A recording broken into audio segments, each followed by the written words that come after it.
Good morning, everybody, or good day, whatever time of day it is where you are. Welcome to the Daiwa Anglo-Japanese Foundation.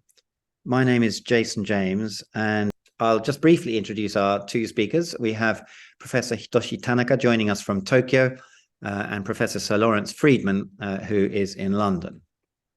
So Hitoshi Tanaka was formerly Japan's Deputy Minister for Foreign Affairs.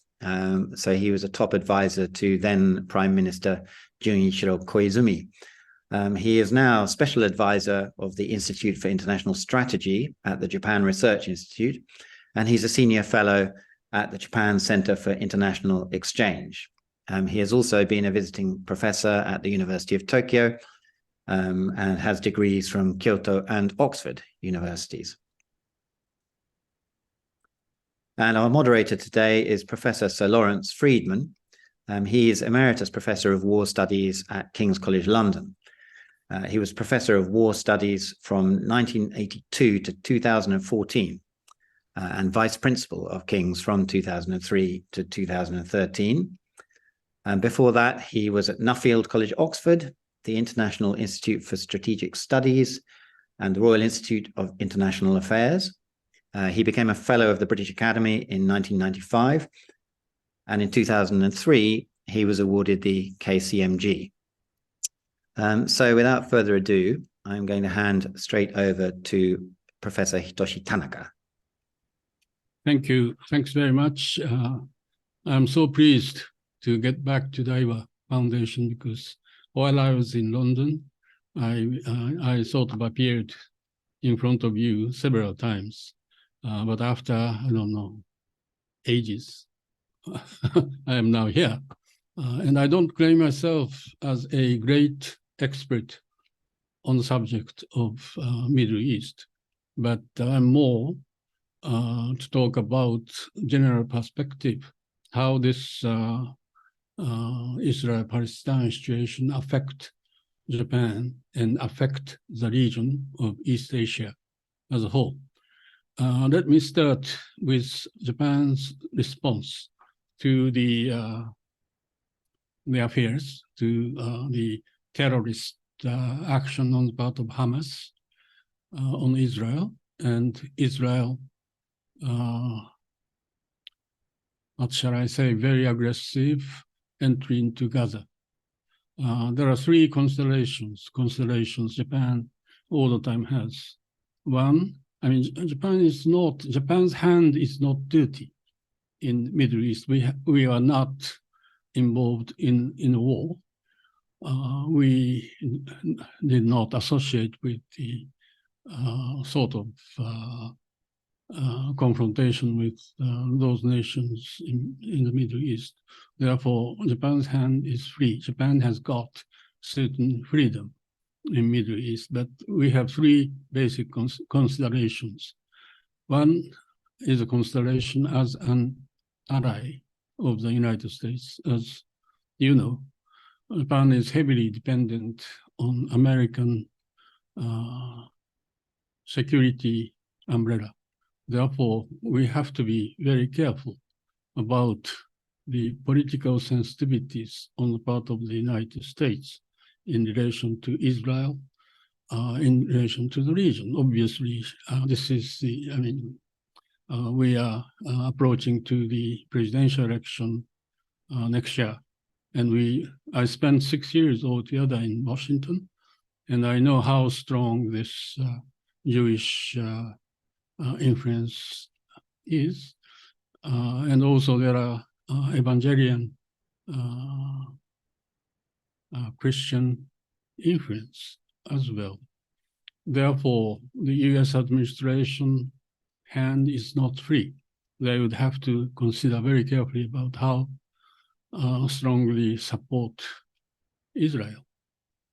Our second consideration is the fact that Japan is very heavily dependent on Middle East oil.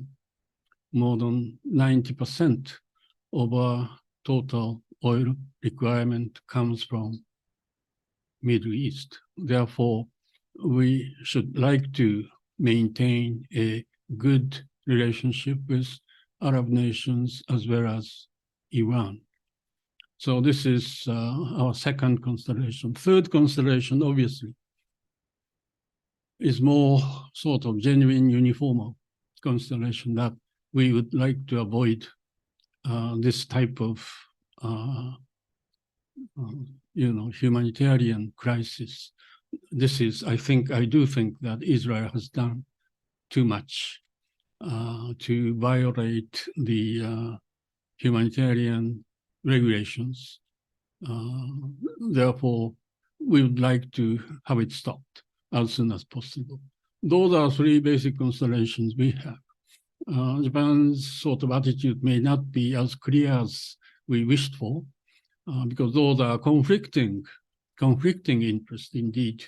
Therefore, as a G7 chair nation, I think it is important for us to make sure that this sort of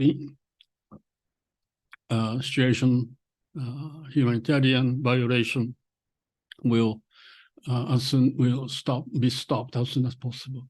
Now, let me secondly talk about the implications of Israel-Hamas conflict into the region and also to the world as a whole. We all are worried about the possibility of the expansion of the war.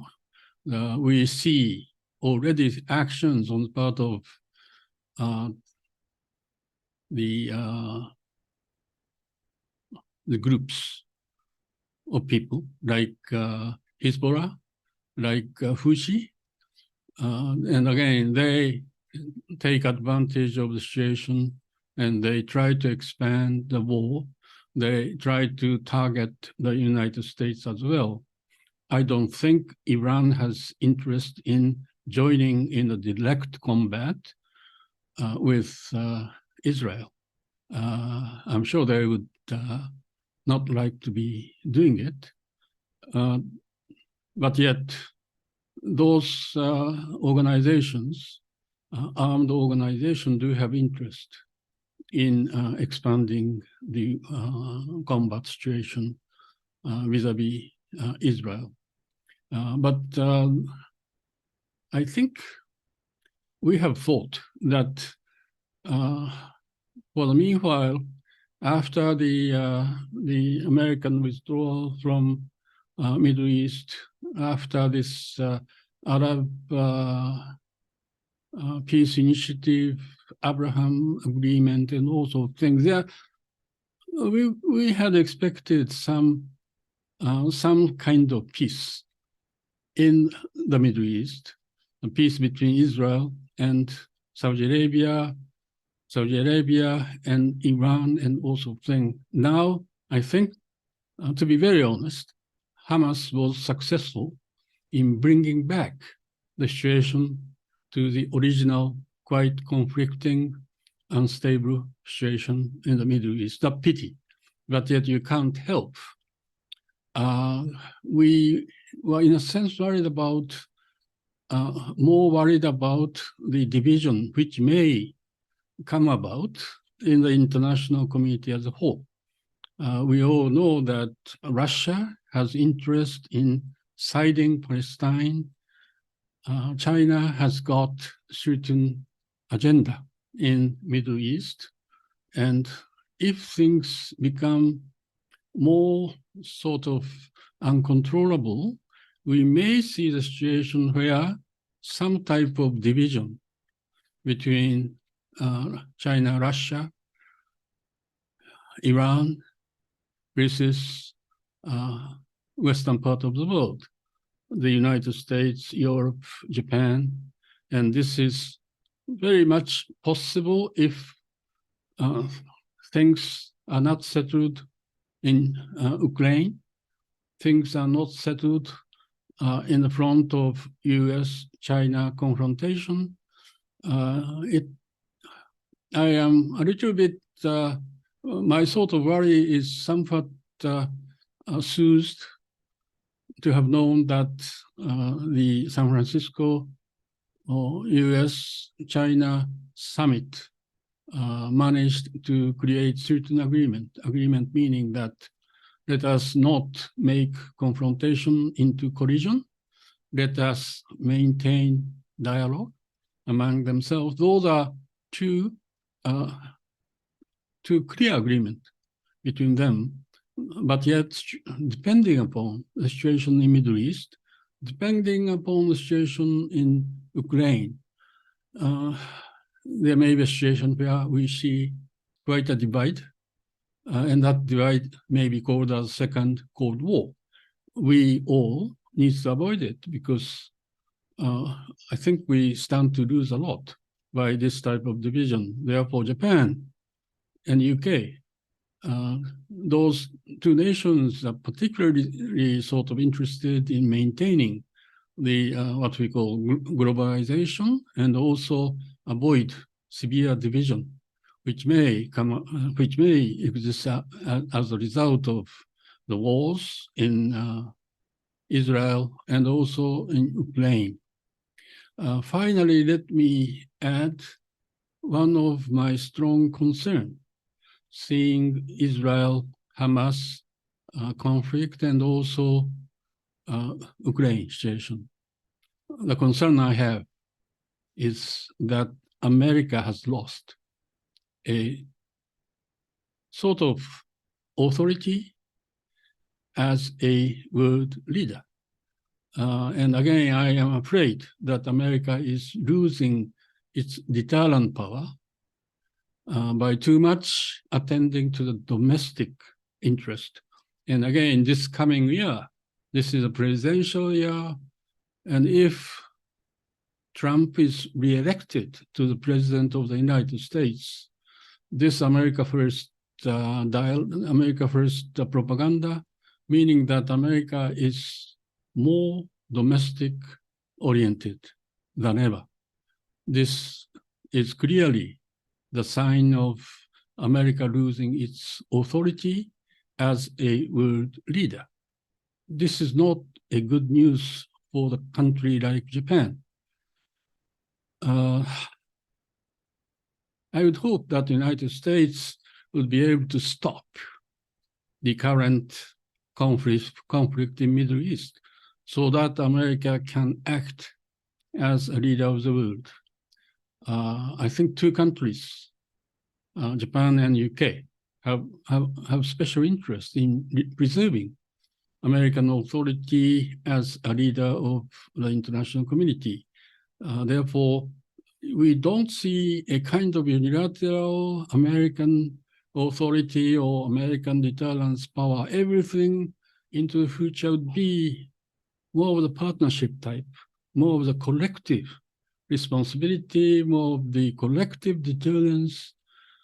United States was quite anxious to consider Japan as a maintaining comprehensive and collective deterrence against Chinese, against North Koreans, and against Russia in East Asia. And Japan is mounting up its defense budget. It's amazing that Japan has converted very clearly its stance vis-a-vis national security. UK and Japan, I mean, UK is known for this kind of closeness of alliance with the United States. And UK is joining in TPP. I think it's time for us, Japan and UK, to strengthen our partnership so that we can make a straightforward recommendations to the United States. We need United States as a responsible world leader. So role of Japan and role of UK are more similar. We have a strong interest in preserving American authority as the world leader. I stop here. Okay, so Lawrence, over to you. Thanks very much, and thank you, Professor Tanaka, for those remarks. And what I want to do is to pick up, in a sense, where you finished with the United States and the importance of its leadership. I mean, I was interested to hear what you said about the potential joint role of the UK and Japan. It is quite an interesting feature of UK foreign policy over the last few years that the interest in forging these sorts of links with powers from your region, Japan, South Korean leaders just been in London and so on, is important. And I think that also represents a sense that it's artificial to separate the world into an Atlantic sphere and an Indo-Pacific sphere. They have lots of shared interests, of which the Middle East is one. You raised the question of American authority, and obviously it's very hard not to think a year ahead to whether or not we're faced with the prospect of a second Trump presidency. I mean, it's still an unbalanced question, quite speculative. But you could also argue that in some ways the Biden administration has not done a bad job. First, in holding together Western unity on Ukraine and sustaining quite a difficult 18 months, 20 months now of that war, while in the Middle East, it's rather prompt action probably helped deter Iran from getting more involved and encouraging Hezbollah to get more involved. It is one of the interesting features of the current crisis that by and large, others have been spectators or done bits and pieces like the Houthis in Yemen or Hezbollah in Lebanon without wholly drawing massive fire in their direction. Now that may change, and I think you pointed to the risks of escalation, and of course, obviously, the risks of the humanitarian crisis, which is already severe, getting much worse, especially if Israel resumes its offensive operations. And you expressed a hope that the US can somehow find a way of bringing this to a close. And that's what I'd quite like to spend a bit of time talking to, because this is a very, very difficult problem to bring to a close. In the past, we would have, when we've had these fights over Gaza before between Israel and Hamas, they've ended with a ceasefire, Hamas staying in place, receiving funds from Qatar, which it then uses to rebuild its military capacity as much as any infrastructure and residences in Gaza till we get round to the next bout. Well, that's not going to happen this time. And so the first question we're then faced with is there's no obvious way to bring this to a close. We can sort of see the extension of the current truce so long as hostages can be found to keep it going, and there's quite a few hostages still left. But then you've got the question of what sort of deal concludes it. And there can't be an Israel-Hamas deal because what Hamas did on the 7th of October precludes that. So then you say, well, you need a wider political process. But the problem is there is no wider political process available either. All the protagonists are in some way under a cloud. The Palestinian Authority is seen as weak and ineffectual, doesn't particularly have the support of the Palestinian people. The Israeli government is divided, unpopular at home, widely castigated abroad for the way that it's prosecuted this war. So if we can sort of move into the discussion mode, the first question really I have is, what can you imagine, and maybe the G7 has got a role in this, a wider political process that in a way, takes the issue away from both Hamas and the Israeli government as the way both to address the humanitarian crisis, which I would assume is beyond Hamas now to cope with, as should it even remain in notional control of southern Gaza. Can you imagine sort of some form of internationalization or some way forward that provides a political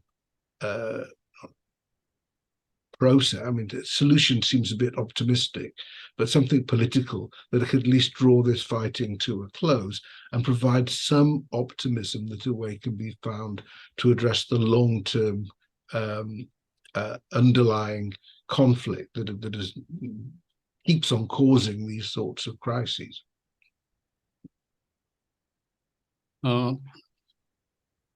Let me say this. In relation to Israel-Gaza conflict, it is bound to be an international process, because what we have in mind is not just the truce between Israel and Hamas, but even when Israel was successful in destroying everything of Hamas, then you have a question of who is going to run this place called Gaza. It is impossible for Israel to maintain soldiers there and maintain close eyes on the governance of that. Therefore, the exit plan for Gaza conflict would have to be helped by the regional nations like Egypt, like Lebanon, like Jordan, like America, like UK, Europe, and Japan. This would have to be international. And again, if we think that the exit solution needs to be supported by international format, then we should start earlier than later. This should involve the kind of how to make sure that the long-run truce will come about. The other point is, I think you said that in relation to Ukraine, America succeeded in getting the strong partnership with NATO. And again, indeed, US was successful, but starting from the original source of conflict, I think the United States could have played much active role in providing the political settlement there. But instead of trying to pursue political settlement, Biden stated that America has no plan to send troops to the region. Again, we are dependent upon what we call American deterrence. Deterrence does mean that America may not send or may send troops, but yet if United States were to declare that we have no plan to send troops, then we have no US deterrence. Yes, indeed, America was successful in sort of building a strong partnership with European countries and G7 as well. But how long would it last? Now we are at a crossroad. If you look at the domestic situation in the United States, there is a strong opposition building up between the Republicans and Democratic parties. This has become partisan issue. And I'm not entirely sure if Biden administration to be successful in sort of securing needed budget for military support to Ukraine. And same situation in Europe as well. There are strong opposition voices to the continuation of the huge military support. Therefore, I mean, you have to think of the exit plan as well on this. Therefore, I think it's time for us to think about. It's difficult, no doubt. There is some strong difficulty, but yet, at least in terms of need basis, there is a strong need for the international community to come together to think about possible exit plan, both Ukraine and Iraq, Ukraine and Gaza. This is not just stoppage of the war. This is to do with the aftermath of the war. So this is not just the work of the United States, work of Europe. This would have to involve the major nations in the world. By doing so, even even China and others, by doing so, you can avoid what we call division, which may come arise after the conflict. I'm slightly more optimistic than you are on support for Ukraine in the short term. I think the new speaker in the House of Representatives has been more positive than people expected on getting the aid for Ukraine through. The EU's got some issues with the Hungarians and so on, but by and large, recent announcements, particularly from Germany, have been pretty encouraging for Ukraine. Yeah. So I'm less bothered on the short term. I think there are the obvious issues over the longer term, but they're also quite different conflicts in that in the end, the problem we have in bringing peace to Ukraine is that Russia and Ukraine have to agree that and Russia is after Ukraine's territory.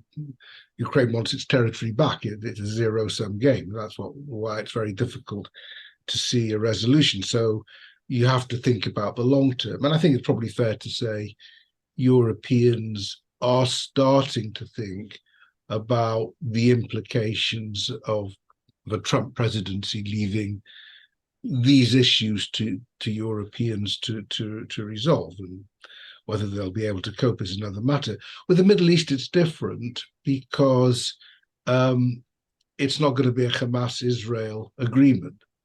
That just isn't possible anymore. We know that Hamas and Israel, the Netanyahu government, found a sort of common cause in undermining the idea of a two-state solution, and that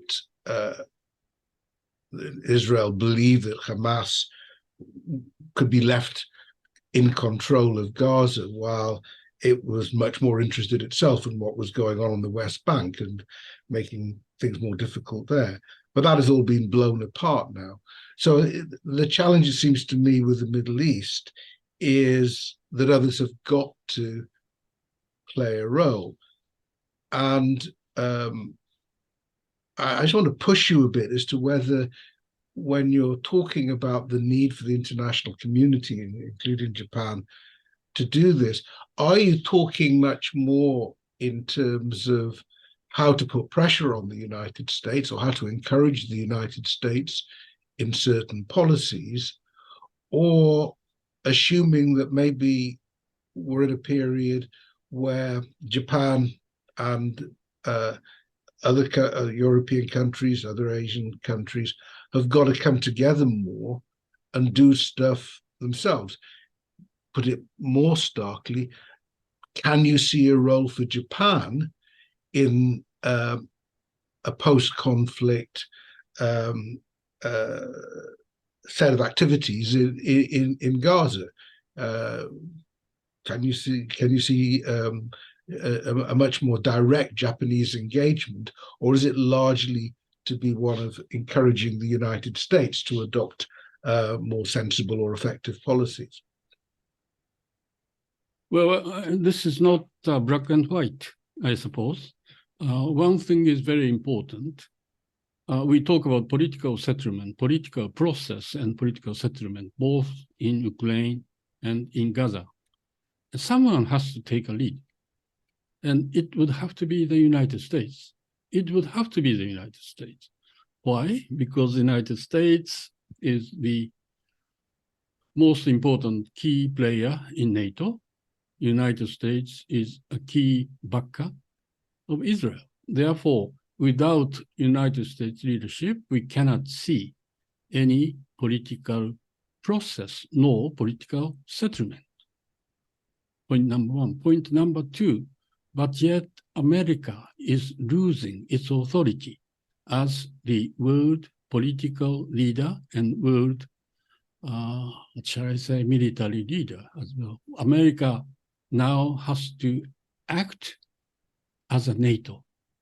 America has to act as a sort of bilateral alliance relationship with Japan, with Korea, with Australia, vis-a-vis China. Therefore, it would have to be collective, joint leadership. Therefore, what I am talking about, I cannot identify Japan's role in relation to Ukraine. It cannot be military role. It would have to be soft power role, meaning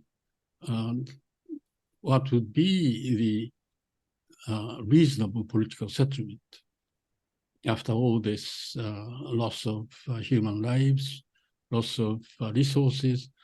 Sir Lawrence, you cannot go on like this. You have to stop at any moment. And again, you don't believe that Russia will withdraw their troops from where they are. And Putin will be most likely to be re-elected as president, and he may wish to continue his presidency up until 2036. He has got a long time ahead of him. And again, knowing Russian, they are such a sort of mentality of big country. Therefore, Putin would play with it. Therefore, I don't believe that Putin will withdraw their troops from where they are in. Therefore, there is a need for some type of give and take. And I'm sure Europe has a responsibility for securing Ukraine security. I'm not consider it likely that Ukraine will join in NATO, but at least it is possible for Ukraine to join in European Union. But yet, this is just a part of the whole political settlement. I don't sort of accept the argument that Japan should come later and pay. No way. That, therefore, from the very beginning, you would have to consider a kind of architecture in which the face of Russians, face of Ukraine will be kept. In relation to Gaza, again, we need American leadership. And to create an exit plan, you would have to write a much broader picture. And Japan obviously can help as a G7 chair nation. I mean, all sort of settlement is difficult, no doubt. But yet, we need to try. I'm going to encourage people to start putting their hands up so that we can bring others into this conversation. I'll just make one sort of final observation before we start taking questions. I think the Russia-Ukraine thing will go on for a long time. I don't see an obvious way to conclude it. Neither side is satisfied with the state, with where the things are. Ukraine isn't going to accept the loss of its territories. As long as it can keep going, it'll keep going. So we're looking for a political decision some way down the line, but there's no quick or easy solution there.